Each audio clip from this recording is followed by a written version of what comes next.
وإذ فجأة تتحول من مجرد مزارع عادي لضحية قتل من غير سبب واضح. النهاردة قضيتنا عن عيلة مزارعة كلهم اتقتلوا في وقت واحد، والسبب إلى الآن مجهول، فتعالوا معانا نحقق فيها سوا.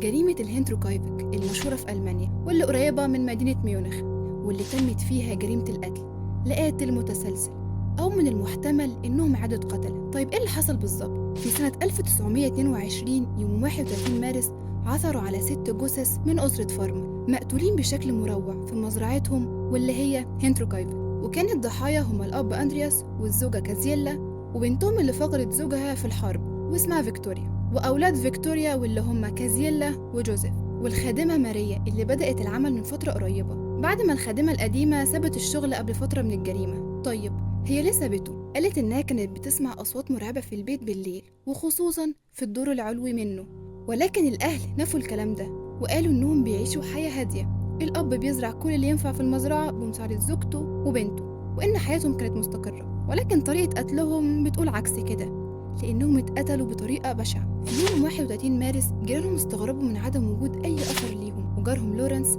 لاحظ إن نور البيت خافت على عكس العادة، ومرت 3 أيام ومفيش أثر للعيلة. فقرر جارهم لورنس إن يدخل المزرعة ويشوف هل هم موجودين ولا لأ، ولما نده كتير وما كانش فيه إجابة قرر إنه يفتح باب الحظيرة ويشوف في إيه. الغريب إنه لقى فيه أكل كافي للأبقار، ولكن مفيش أثر للعيلة. كمل فتحه الأبواب لحد ما شاف المنظر الصادم في أوضة القش. لما شاف 4 من أفراد الأسرة مقتولين بطريقة وحشية، ولما دور على الخادمة والطفل الصغير لقاهم في البيت مقتولين بنفس الطريقة. ولما كلم الشرطة وقال لهم عن الجريمة اتضح إن القاتل استخدم فؤوس وآلات قطع من المزرعة، بس الغريب إنه رتبهم فقتل الأطفال بالآلات الزراعية والبالغين بالفؤوس.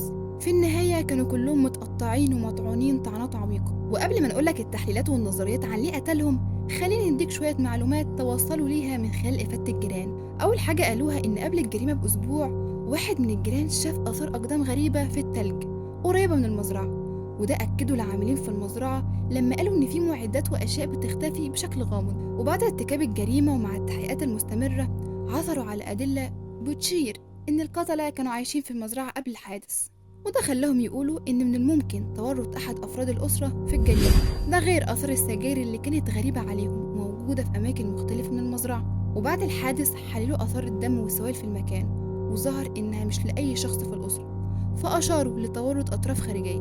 ومن ضمن الحاجات اللي لقوها هي أدوات وأسلحة تم استخدامها ولكن لا تنتمي لسكان المزرعة، وكمان آثار مقاومة خفيفة وصراع في المبنى الرئيسي للمزرعة. وكمان لفت نظرهم الأكل الكتير اللي كان عند الأبقار، واللي من الواضح موجود بعد ما العيلة بالأكمل اتقتلت.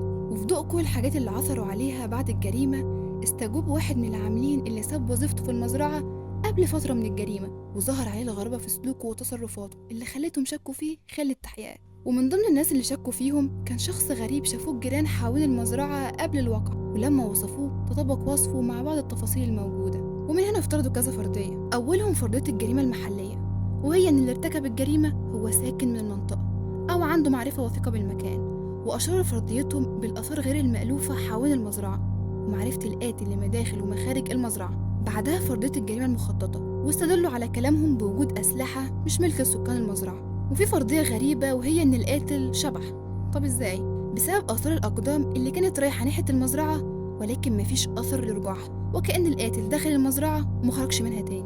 وآخر فرضية كانت عن الخيانة، وهي إن أحد سكان المزرعة اتورط في علاقة غير مشروعة، وده كان انتقام أو شيء من هذا القبيل. ورغم النظريات المطروحة ولكن ولا واحدة فيهم كانت أقرب للحقيقة من وجهة نظرنا، لأنها في النهاية ما وصلتناش للقاتل أو السبب الرئيسي للجريمة. فهل أنتم عندكم رأي في النظريات أو نظرية جديدة مثلا؟ هننتظر تحقيقكم معنا وآرائكم في الكومنتس عن القضية. وبكده نكون قدمنا لكم نظريات، مستنيين نعرف منكم ايه النظرية اللي انتم مايلين ليها أكتر، ولو عندكم أي افتراضات تانية نحب انكم تشاركونا طبعا في الكومنتات. ما تنسوش تعملوا لايك وسبسكرايب وشير للفيديو لأن ده بيساعدنا نكمل في القناة، واستنونا في حلقة جديدة من تحقيق.